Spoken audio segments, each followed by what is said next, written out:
राजस्थान के अंदर लगातार कोरोना के मामले बढ़ते हुए जा रहे हैं और इन कोरोना के मामलों को मद्देनजर रखते हुए मुख्यमंत्री अशोक गहलोत ने कई सराहनीय कदम भी उठाए हैं। लेकिन इन्हीं सराहनीय कदमों के साथ साथ उन्होंने कल ट्विटर के ऊपर एक पोस्ट जारी किया है। आप सभी को बता दूं, उस पोस्ट के अंदर उन्होंने लिखा है कि प्रधानमंत्री नरेंद्र मोदी 18 साल से ऊपर के सभी व्यक्तियों को फ्री में कोरोना की वैक्सीन लगवाएं, यह मैं आपसे आग्रह करता हूं। आखिर पहले तो ऐसा हुआ था कि आप केंद्र सरकार राज्य सरकार पर छोड़ दे कि हम हमारे हिसाब से कोरोना पर काम कर लेंगे, और अब राज्य सरकार दोबारा केंद्र सरकार पर निर्धारित होती हुई जा रही है कि केंद्र सरकार हमारी इसमें सहायता करे। तो इसी को लेकर के आज हमारे साथ स्टूडियो के अंदर भागरोटा बीजेपी मंडल मंत्री करतार सिंह गुर्जर मौजूद हैं। तो करतार जी, आपको क्या लगता है कि ये जो मुख्यमंत्री अशोक गहलोत के द्वारा जो ट्वीट किया गया है उसके ऊपर आपका क्या रिएक्शन है? सबसे पहले देखिए, सबसे पहले मैं आपके चैनल के माध्यम से जनता को बता दूं कि आखिरकार राजस्थान सरकार बीजेपी सरकार से क्या चाहती है, पहला सवाल। दूसरा सवाल, ये गहलोत सरकार ने कुछ समय पहले कहा था कि नरेंद्र मोदी प्रधानमंत्री हमारे ऊपर ये जिम्मा छोड़ दे कि राजस्थान को किस तरीके से हमें संभालना है, राजस्थान में जितने भी कोरोना पॉजिटिव आ रहे किस तरीके से उनको यानी हॉस्पिटलों में भर्ती करवाना है, क्या करना है। आखिरकार जब राजस्थान सरकार की जब चल नहीं पा रही, लगातार 3000 4000 केस रोज के बढ़े जा रहे हैं, उसके बाद गहलोत सरकार कहती है कि मोदी सरकार 18 साल से यानी ज़्यादा के को कोरोना वैक्सीन लगाए। वो तो कर रही है, पहले भी कर रही है भाजपा सरकार। आपको पता है कि जब शुरुआत में जब कोरोना वैक्सीन का जो टीका लगा था वो 60 साल की उम्र फिक्स की थी, लेकिन कोरोना का यानी बढ़ता हुआ कहर को देखते हुए नरेंद्र मोदी जी, देश के प्रधानमंत्री जो हमारे नरेंद्र मोदी जी है, उन्होंने 45 वर्ष के भी टीका लगाया। उसके बाद में 1 मई से 18 साल के 18 साल से ऊपर जितने भी बड़े युवा पीढ़ी है, युवा नेता जितने भी है, सबके लिए यानी टीका लगाने के लिए बोल दिया। और क्या चाहिए राजस्थान सरकार को, बीजेपी सरकार से? लेकिन उनका कहना तो, अगर अशोक गहलोत की तरफ से बात करें, मुख्यमंत्री अशोक गहलोत की तरफ से अगर हम बात करें, तो उन्होंने वो ऐसा इसलिए कहा है क्योंकि मध्यम वर्ग, निम्न वर्ग और जो उच्चतम श्रेणी में जो व्यक्ति आते हैं उन सभी को ध्यान में रखते हुए, क्योंकि जो उच्चतम श्रेणी के लिए है, क्योंकि मोदी सरकार ने निजी अस्पतालों के अंदर कोरोना वैक्सीन लगवाने की अनुमति दे दी है, और जब निजी सरकारी अस्पतालों में भी दोनों में यह वैक्सीनेशन किया जा रहा है तो निजी में वही व्यक्ति जाएगा जिसके पास में पैसा होगा, और जो व्यक्ति सरकारी में जाता है उसके पास में पैसा नहीं होगा। तो इसको ध्यान में रखते हुए मुख्यमंत्री अशोक गहलोत ने ये बात कही होगी। नहीं, ऐसा कुछ भी नहीं है। नरेंद्र मोदी जी और भारतीय जनता पार्टी एक किसान पार्टी है जो किसानों के हित में हर बार सोचती है और मजदूरों के हक में यानी हर एक कदम पे खड़ी रहती है। वो यानी निजी के लिए नहीं है, सभी के लिए है। वो चाहे यानी किसी भी कास्ट के हो, छोटी हो बड़ी हो, मजदूर आदमी हो या पैसे वाला हो, सबके लिए 18 साल से जितने भी ऊपर के व्यक्ति है वो 1 मई को जाकर टीका लगवा सकते हैं। बिल्कुल, आप कह रहे हैं टीकाकरण तो हो सकता है 1 मई से, लेकिन अभी तक इसके आदेश जारी नहीं हुए हैं, और साथ ही साथ राजस्थान के अंदर ये कब से लागू होगा अभी इस पे भी निर्णय नहीं किया गया है। लेकिन इसी बीच मैं आप सभी को एक बात और बताता हूं कि मुख्यमंत्री अशोक गहलोत ने कहा था कि जब राजस्थान के अंदर पहले लॉकडाउन लगाया गया था तो मजदूरों को काफी परेशानी हुई थी, लेकिन इस बार उन्होंने मजदूरों के लिए पहले ही व्यवस्था कर रखी है। तो एक तरह से देखा जाए तो मुख्यमंत्री अशोक गहलोत भी राजस्थान के लिए अच्छा कार्य कर रहे हैं। देखिए, ये एक कहने में और करने में, करनी और इसमें बहुत अंतर होता है, क्योंकि अशोक गहलोत ने जो कहा है कि भाई मजदूरों के लिए कार्ड भी बना दिया गया है, वो आसानी से जा सकते हैं, आ सकते हैं, अपना कार्य कर सकते हैं। लेकिन ज़्यादातर जो कोरोना पॉजिटिव जो रोज़ के कम से कम 3000-2700 जो केस आ रहे, जो आज देखने को मिला कि 2700 केस आए, उनको यानी हॉस्पिटल में सुविधा क्यों नहीं मिल रही? ये भी तो गहलोत सरकार का ही है नहीं देखने। बिल्कुल, मेरा इसी बीच आपसे एक सवाल ये भी उठ करके बीच में आ रहा है कि जब अभी उपचुनाव हो रहे थे राजस्थान के अंदर, 3 सीटों के अंदर उपचुनाव हुए, जब वह उपचुनाव हो रहे थे तब तो राजस्थान के अंदर 200 और 150 केस आ रहे थे, और जैसे ही उपचुनाव खत्म हो गए वैसे ही केसों की संख्या इतनी आखिरकार कैसे बढ़ गई? क्या जांचें नहीं हो रही थी उस टाइम पे, या फिर कोई अन्य रीजन था? नहीं, ऐसा कुछ भी नहीं। जांचें प्रॉपर हो रही थी, लेकिन जांच की जो रिपोर्ट है उसे यानी कहीं न कहीं रोका गया है चुनाव को देखते हुए, क्योंकि अगर जांच की जो रिपोर्ट अगर सामने आती है पॉजिटिव तो उसी समय शायद ये चुनाव जो और आगे खिसकाने पड़ते, इसीलिए कहीं न कहीं इसमें कांग्रेस सरकार की मिलीभगत भी नजर आ रही है। तो ऐसा भी तो हो सकता है कि राज्य सरकार और केंद्र सरकार दोनों मिलकर के कोरोना पर अपनी पकड़ बनाए, लेकिन हमेशा यही देखने को मिलता है कि एक तरफ तो राज्य सरकार अगर कांग्रेस की है तो वहीं दूसरी तरफ बीजेपी की केंद्र सरकार है, तो दोनों के बीच में आपसी अनबन हमेशा चलती रहती है। लेकिन इस बार अगर कोरोना पर पकड़ बनानी है तो दोनों सरकार को साथ में मिलकर के काम अवश्य करना होगा। तो इस खास मुलाकात के अंदर फिलहाल इतना ही। देखते रहिए न्यूज़ 19। नमस्कार।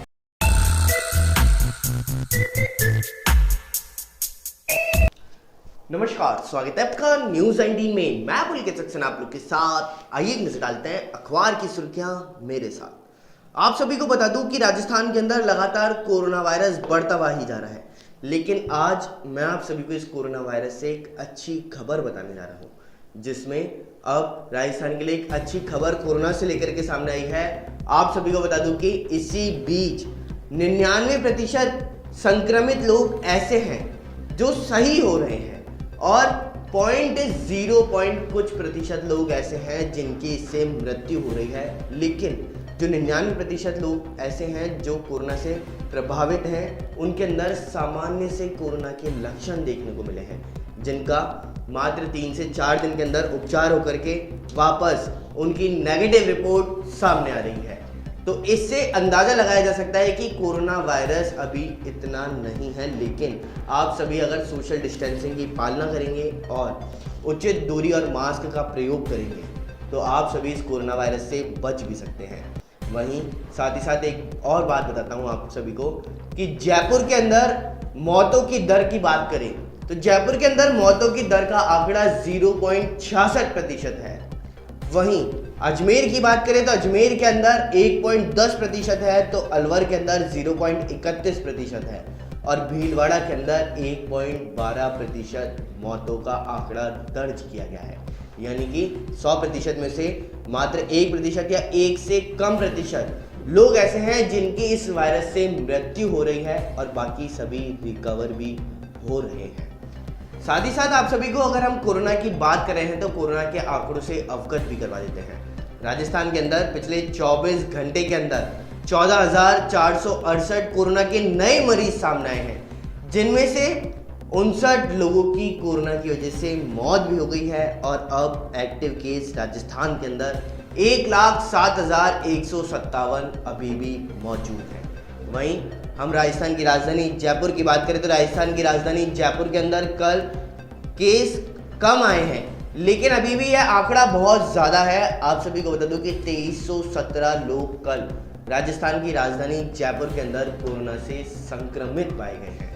वहीं एक बात और आप सभी को बताता हूं कि इसी बीच अगर हम मौतों के आंकड़ों की बात करें तो राजस्थान की राजधानी जयपुर के अंदर मौतों का आंकड़ा बहुत ही कम रहा है, 0.66% तक।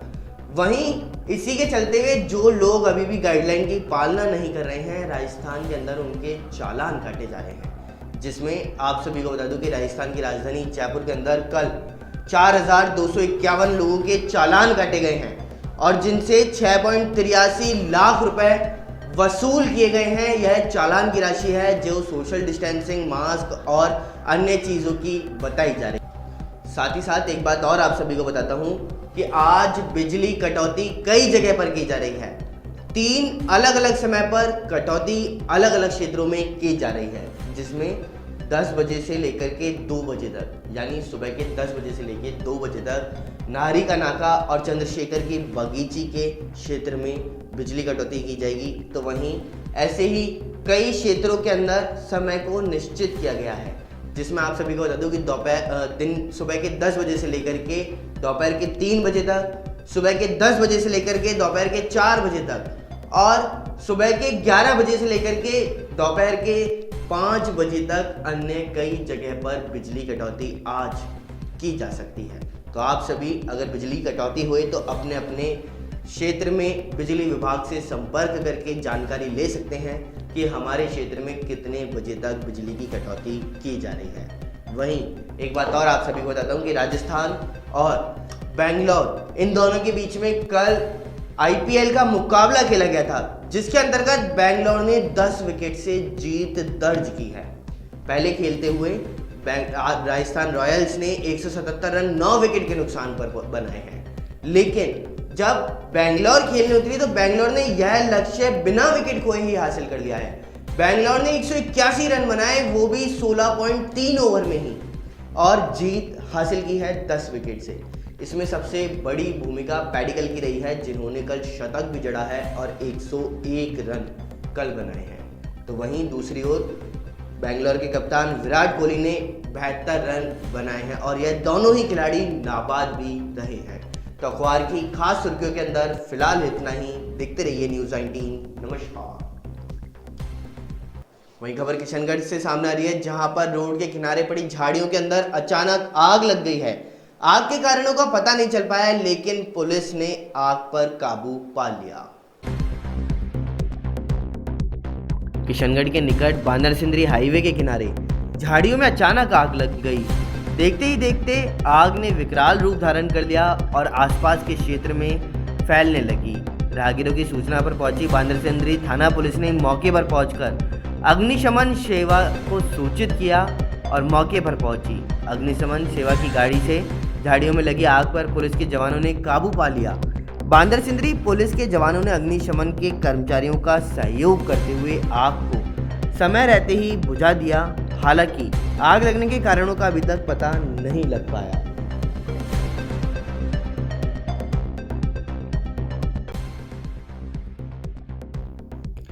दौसा जिले से बड़ी खबर सामने आई है। दौसा जिले के विधानसभा लालसोट क्षेत्र में कोरोना गाइडलाइन की पालना में प्रशासन ने कार्रवाई की है। लालसोट पुलिस ने फ्लैग मार्च निकाल करके जनता को जागरूक भी किया। तो वहीं कोरोना गाइडलाइन के उल्लंघन में लालसोट पुलिस ने 2 लोगों को 151 में पाबंद किया है। लालसोट सब्जी मंडी में कोरोना गाइडलाइन का 2 लोग उल्लंघन भी कर रहे थे। तो वहीं कोरोना गाइडलाइन के उल्लंघन में एसडीएम सरिता मल्होत्रा ने राहुआस व रामगढ़ पचवारा में दुकानों पर जुर्माना लगाया है। कोरोना गाइडलाइन के उल्लंघन में एसडीएम सरिता मल्होत्रा ने राहुआस व रामगढ़ पचवारा में दुकानों पर जुर्माना भी लगाया। तो वहीं मुंह पर बिना मास्क लगाने वाले 7 लोगों के रामगढ़ पचवारा पुलिस ने चालान भी काटे हैं। साथ ही साथ मंडावरी पुलिस ने 5 मोटर व्हीकल एक्ट में और 14 कोरोना महामारी का उल्लंघन करने वालों के खिलाफ में चालान काटे। वहीं खबर 12 जिले से सामने आ रही है, जहां पर कोरोना गाइडलाइन की धज्जियां उड़ती हुई साफ साफ नजर आ रही हैं। तो आइए नजर डालते हैं पूरी रिपोर्ट की ओर। वहीं 12 जिले में उमड़ रही कोरोना गाइडलाइन की धज्जियां, राज्य सरकार के आदेशों की पालना भी नहीं की जा रही और बड़े बड़े साड़ी व्यापारी दुल्हन की साड़ी का एक नज़ारा जिस तरह से बाहर निकाला जाता है, बाद में शोरूम का शटर डाउन किया जाता है। नुकसान तो छोटे व्यापारियों का हो रहा है, जो बाजार में ठेला लगाकर अपना पेट पालते हैं। धन्ना सेठ शटर डाउन कर नोट कमा रहे हैं।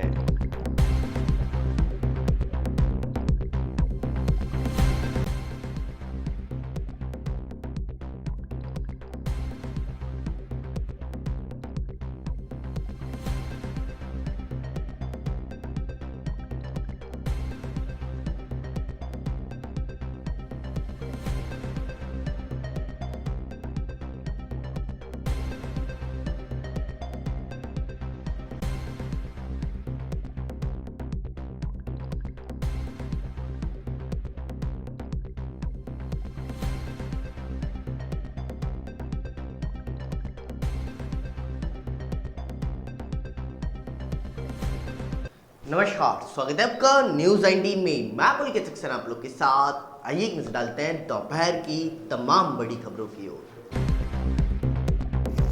कोरोना के मामले लगातार बढ़ने के साथ अब प्रदेश के अस्पतालों में ऑक्सीजन और रेमडेसिविर इंजेक्शन की कमी हो रही है। मुख्यमंत्री अशोक गहलोत की अध्यक्षता में सीएम निवास पर हुई कैबिनेट की बैठक में प्रदेश के अस्पतालों में ऑक्सीजन की कमी को दूर करने पर चर्चा हुई है। ऑक्सीजन सप्लाई के साथ रेमडेसिविर और दूसरी दवाओं की कमी दूर करने के लिए उपायों पर भी मंथन किया जा रहा है।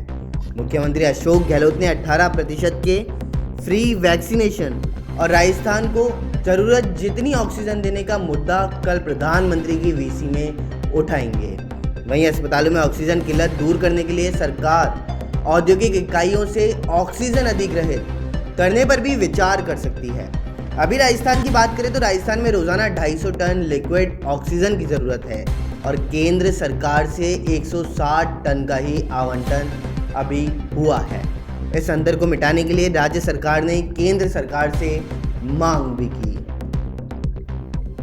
वहीं राजस्थान के अंदर कोरोना से हालात रोजाना बिगड़ते जा रहे हैं। शुक्रवार की बात करें तो 24 घंटे में 14,468 नए केस मिले हैं, जबकि 59 लोगों की कोरोना से मौत भी हो गई है। बढ़ते केसों के कारण अस्पतालों में व्यवस्थाएं भी चरमरा रही हैं, तो लोगों को बेड भी नहीं मिल पा रहे। ऑक्सीजन और जीवन रक्षक दवाओं की भी किल्लत ने सरकार और प्रशासन की चिंता को और बढ़ा दिया। मुख्यमंत्री अशोक गहलोत ने खुद भी माना है कि आगामी 30 अप्रैल तक का समय राज्य के लिए बहुत मुश्किलों से भरा हुआ होगा।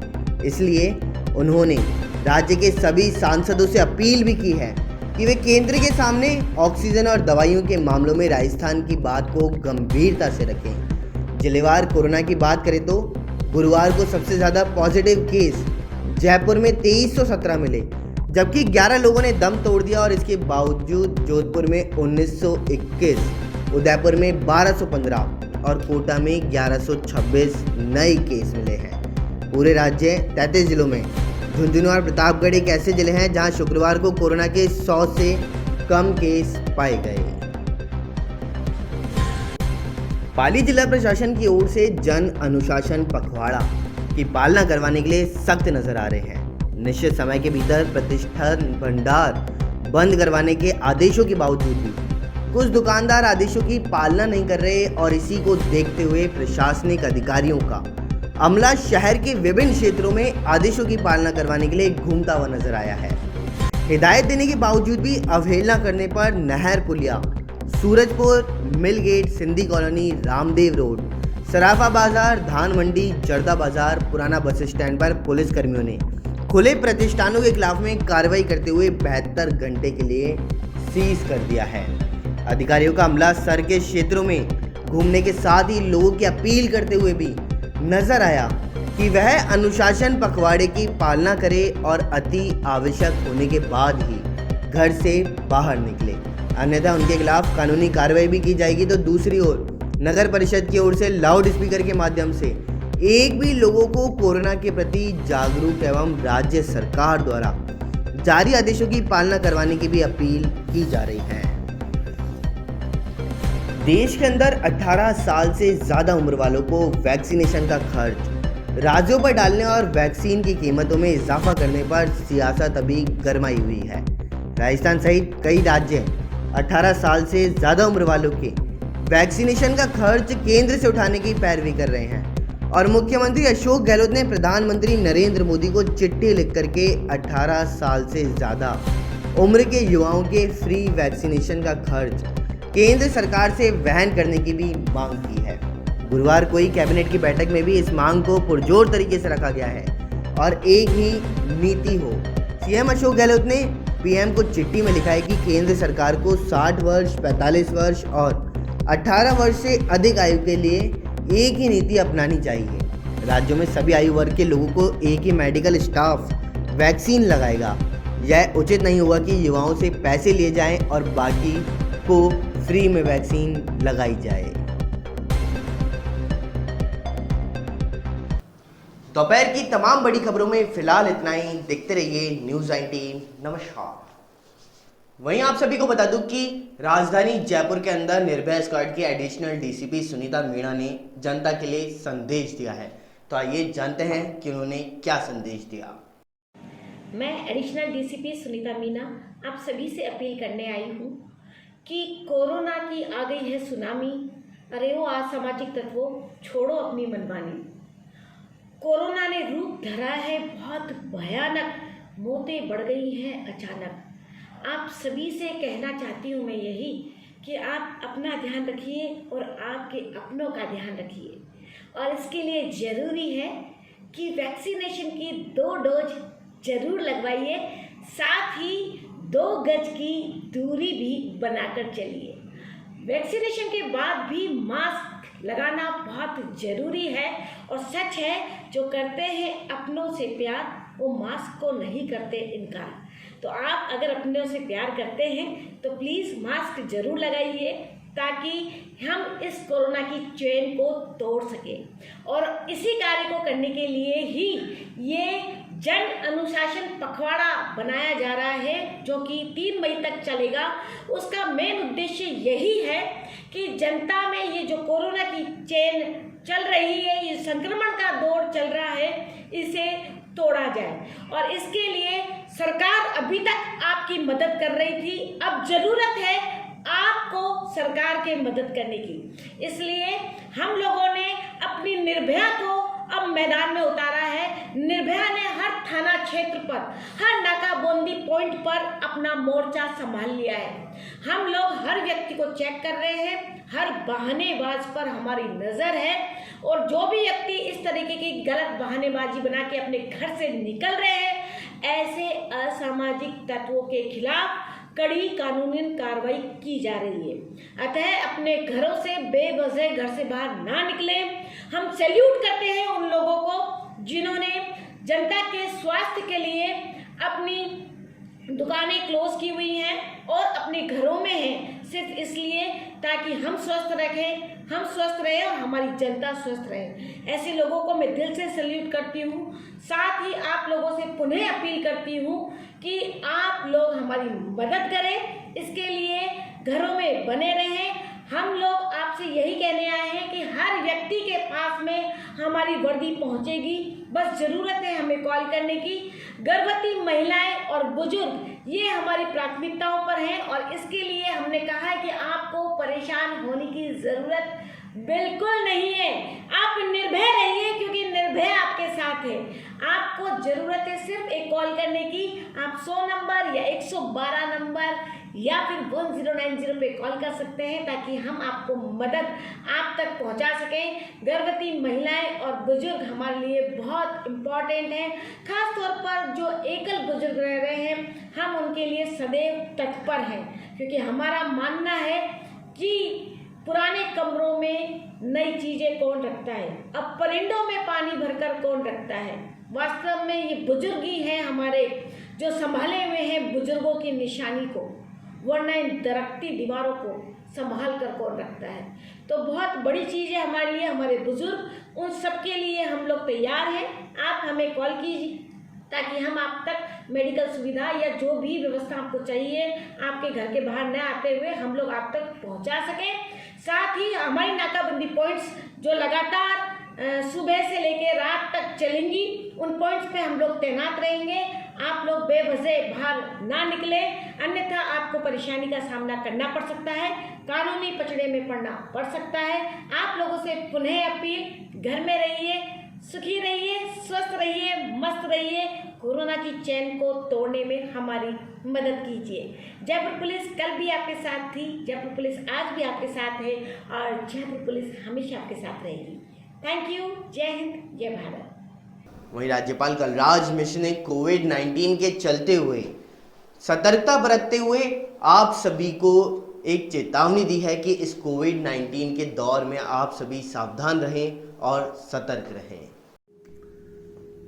कोरोना का तेजी से बढ़ता संक्रमण चिंताजनक है।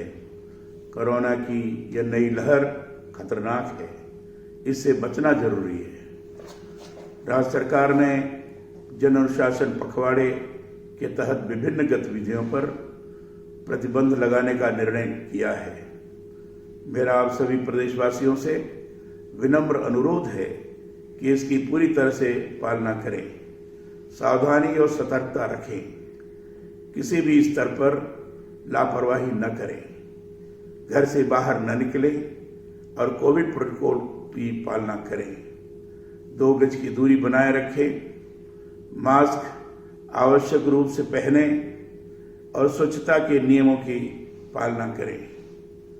इस कठिन समय में मेरा निर्माण उद्योग से जुड़े उद्योगपतियों, फैक्ट्री मालिकों से भी अनुरोध है कि वे कोविड उपयुक्त मानवीय व्यवहार रखें। कोविड से बचाव नियमों की पालना के साथ रोजगार से जुड़ी गतिविधियां बाधित नहीं हो, श्रमिकों का पलायन नहीं हो, किसानों को किसी प्रकार की तकलीफ नहीं हो, इसका भी हम सभी को विशेष ध्यान रखना है। सावधानी, सतर्कता, टीकाकरण और मानवीयतापूर्ण दृष्टिकोण से ही हम कोरोना को हरा पाएंगे। इस विकट दौर में देश भर में 1 मई से 18 साल से अधिक उम्र के सभी लोगों को कोरोना वैक्सीन लगाने का केंद्र सरकार का संवेदनशील निर्णय कोरोना के खिलाफ दूसरी बड़ी लड़ाई की हमारी महती शुरुआत है। मेरी अपील है कि निर्धारित आयु पात्रता के अंतर्गत सभी वैक्सीनेशन अवश्य कराएं। आप सभी के निरोगी जीवन की स्वस्थ कामना करता हूं। वहीं खबर फुलेरा से सामने आ रही है, जहां पर 156 लोगों ने आज कोरोना की जांच कराई है। फुलेरा कस्बे सहित आसपास के क्षेत्र में इन दिनों कोरोना के मरीज बढ़ते जा रहे हैं। लोग लापरवाह भी होते नजर आ रहे हैं। तो वहीं कस्बे में बढ़ते कोरोना के मरीजों को देखते हुए आमजन में भी कोरोना जांच के लिए जागृति नजर आई है। और आज शुक्रवार को 168 लोगों ने रजिस्ट्रेशन करवाया, जिसमें से 156 लोगों ने सामुदायिक स्वास्थ्य केंद्र पहुंच करके रैंडम सैंपलिंग कराई है। और इस दौरान सामुदायिक स्वास्थ्य केंद्र के कोविड इंचार्ज डॉक्टर राम बाबू गुजर ने जानकारी देते हुए बताया कि रोजाना करीब 200 से ज़्यादा लोगों के कोविशील्ड लगाई जा रही है। साथ ही बढ़ते कोरोना के प्रकोप से बचने के लिए मास्क व सैनिटाइजर का उपयोग ज़्यादा से ज़्यादा करें और बिना कारण घरों से बाहर नहीं निकलें। साथ ही सरकार द्वारा दी गई गाइडलाइन की पालना भी करें।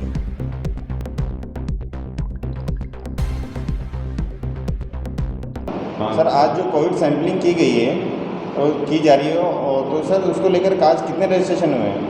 आज टोटल 168 रजिस्ट्रेशन हुए हैं अपने, उनकी जांचें भी चल रही है। और सर, कोविड को लेकर आप आमजन को क्या संदेश देना चाहेंगे?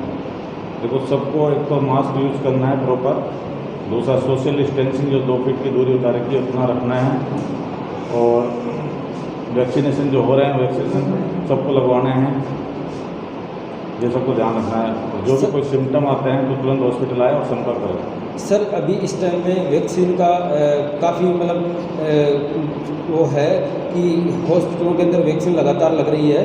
पहली बार भी लग रही है लोगों की, दूसरी बार भी लग रही है, लेकिन इसका वैक्सीन का क्या असर हो रहा है या नहीं हो रहा है? क्योंकि पब्लिक में इस टाइम पे इतने मतलब कोरोना पॉजिटिव आ रहा है, इसका क्या कारण है सर? देखो, वैक्सीन का असर तो काफ़ी अच्छा है।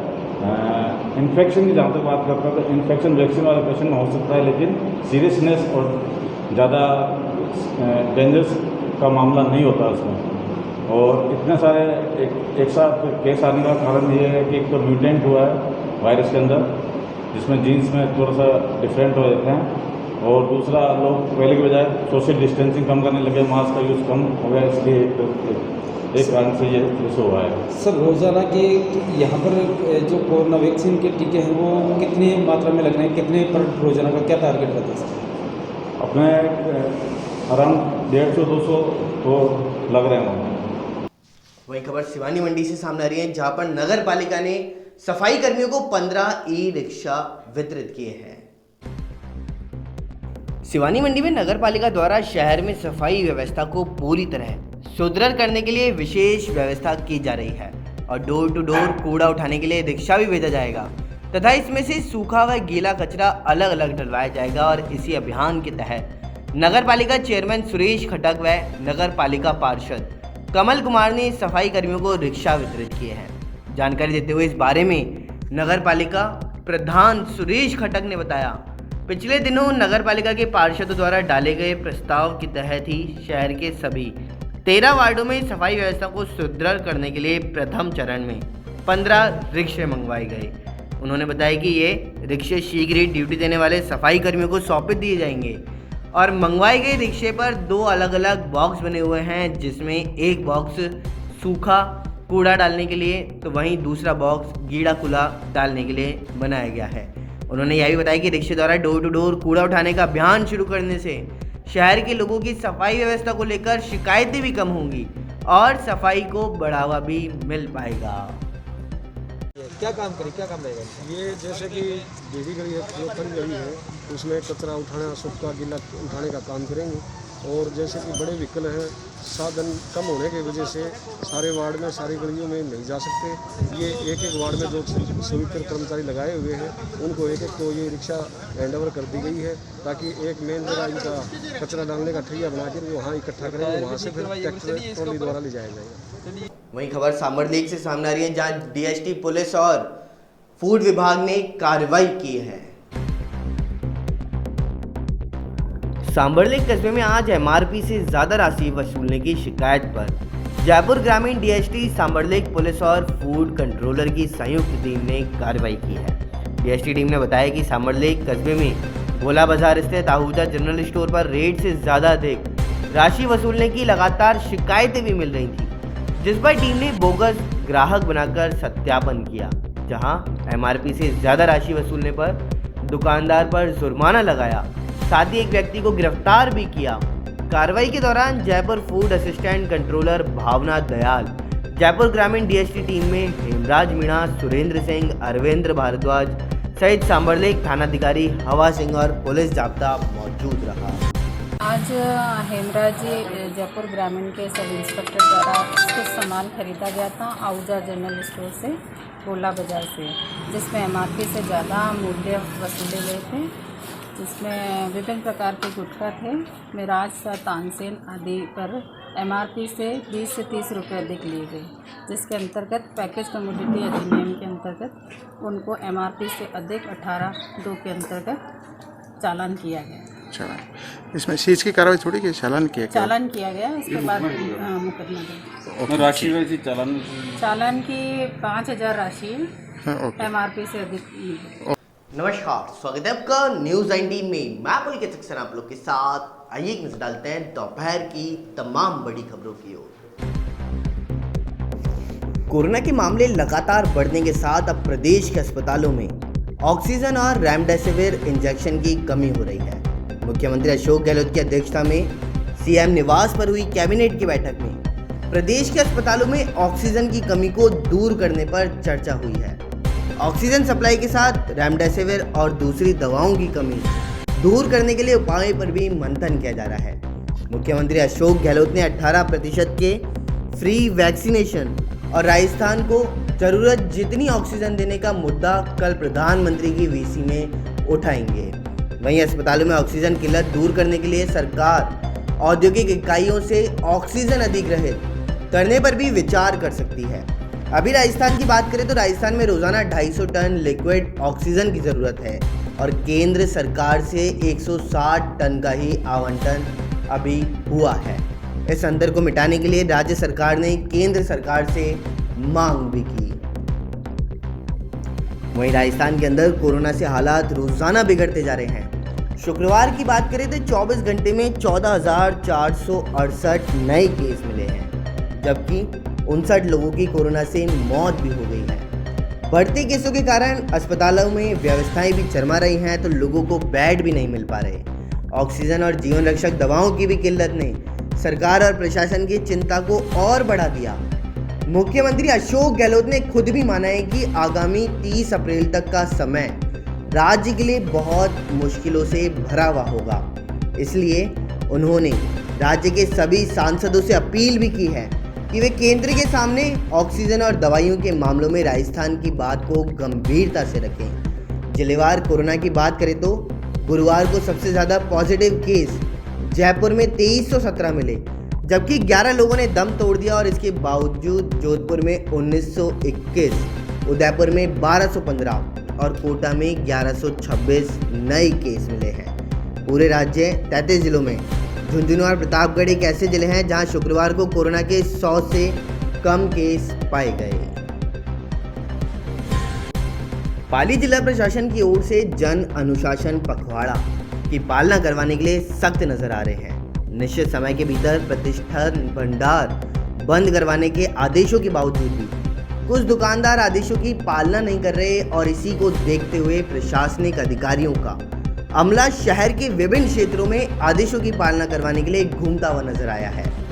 हिदायत देने के बावजूद भी अवहेलना करने पर Nahar Puliya, Surajpur, mill gate, Sindhi colony, Ramdev road, Sarafa Bazaar, Dhan मंडी, जर्दा बाजार, पुराना बस स्टैंड पर पुलिस कर्मियों ने खुले प्रतिष्ठानों के खिलाफ में कार्रवाई करते हुए 72 घंटे के लिए सीज कर दिया है। अधिकारियों का अमला सर के क्षेत्रों में घूमने के साथ ही लोगों की अपील करते हुए भी नजर आया कि वह अनुशासन पखवाड़े की पालना करे और अति आवश्यक होने के बाद ही घर से बाहर निकले, अन्यथा उनके खिलाफ कानूनी कार्रवाई भी की जाएगी। तो दूसरी ओर नगर परिषद की ओर से लाउड स्पीकर के माध्यम से एक भी लोगों को कोरोना के प्रति जागरूक एवं राज्य सरकार द्वारा जारी आदेशों की पालना करवाने की भी अपील की जा रही है। देश के अंदर 18 साल से ज़्यादा उम्र वालों को वैक्सीनेशन का खर्च राज्यों पर डालने और वैक्सीन की कीमतों में इजाफा करने पर सियासत अभी गरमाई हुई है। राजस्थान सहित कई राज्य 18 साल से ज़्यादा उम्र वालों के वैक्सीनेशन का खर्च केंद्र से उठाने की पैरवी कर रहे हैं और मुख्यमंत्री अशोक गहलोत ने प्रधानमंत्री नरेंद्र मोदी को चिट्ठी लिख करके 18 साल से ज़्यादा उम्र के युवाओं के फ्री वैक्सीनेशन का खर्च केंद्र सरकार से वहन करने की भी मांग की है। गुरुवार को ही कैबिनेट की बैठक में भी इस मांग को पुरजोर तरीके से रखा गया है और एक ही नीति हो। सीएम अशोक गहलोत ने पीएम को चिट्ठी में लिखा है कि केंद्र सरकार को 60 वर्ष, 45 वर्ष और 18 वर्ष से अधिक आयु के लिए एक ही नीति अपनानी चाहिए। राज्यों में सभी आयु वर्ग के लोगों को एक ही मेडिकल स्टाफ वैक्सीन लगाएगा। यह उचित नहीं होगा कि युवाओं से पैसे लिए जाएं और बाकी को फ्री में वैक्सीन लगाई जाए। दोपहर की तमाम बड़ी खबरों में फिलहाल इतना ही। देखते रहिए न्यूज़ 19। नमस्कार। जिले में लगातार कोरोना का दायरा बढ़ता हुआ जा रहा है। जिले में अब तक 1600 से अधिक कोविड मरीज सामने आ चुके हैं, तो वहीं दिन रात सड़कों पर रहकर लोगों को बचाने वाली पुलिस भी अब संक्रमित होने लगी है। नमस्कार, स्वागत है आपका न्यूज़ 19 में। मैं पुलकित सक्सेना आप लोग के साथ। आइए एक नजर डालते हैं न्यूज़ 19 की सुबह की अपडेट की ओर। बीमा योजना में सर्वश्रेष्ठ कार्य करने वाले सम्मानित किए जाएंगे। मुख्यमंत्री चिरंजीवी बीमा योजना में कार्य करने वाले सम्मानित होंगे और जैसलमेर जिले से 50 कर्मियों का चयन किया गया है, तो वहीं ग्राम पंचायत व शहरी वार्ड में पंजीयन के लिए प्रोत्साहित किया जाएगा। झुंझुनू में दम तोड़ता किसान आंदोलन। करीब 58 दिन बाद 2 टोल शुरू हो गए हैं। बीती रात टोल ठेकेदार सुरेश मील ने शुरू किए थे टोल और किसान नेता पहुंचे थे विरोध करने के लिए भी, लेकिन संख्या बल कम होने से नहीं उनकी एक भी चली। राजस्थान की राजधानी में आज प्रदूषण का स्तर सामान्य रहेगा। सीस्कीम एयर क्वालिटी इंडेक्स 72 पर है, तो वहीं सेठी कॉलोनी क्षेत्र में हवा में प्रदूषण सर्वाधिक है। सेठी कॉलोनी में 79, शास्त्री नगर में 74 के स्तर तक पहुंच गया। कोरोना प्रबंधन समीक्षा को लेकर के दौसा में आज बैठक है। वहीं प्रभारी मंत्री अशोक चांदना दौसा पहुंचेंगे और मंत्री ममता भूपेश भी आएंगी बैठक के अंदर। दोपहर 12 बजे कलेक्ट्रेट में आयोजित होगी यह बैठक और जिला स्तरीय अधिकारी भी इसमें मौजूद रहेंगे। अलवर के बानसूर में भाजपा के पूर्व विस्तारक शशिकांत मिश्रा की कोरोना से मौत हो गई है। जयपुर के अस्पताल में आज उपचार के दौरान उन्होंने दम तोड़ा और मिश्रा पूर्व में पंचायती राज प्रकोष्ठ के जिला अध्यक्ष सहित भाजपा के कई पदों पर रहे हैं। मॉर्निंग अपडेट में फिलहाल इतना ही। देखते रहिए न्यूज़ 19। नमस्कार।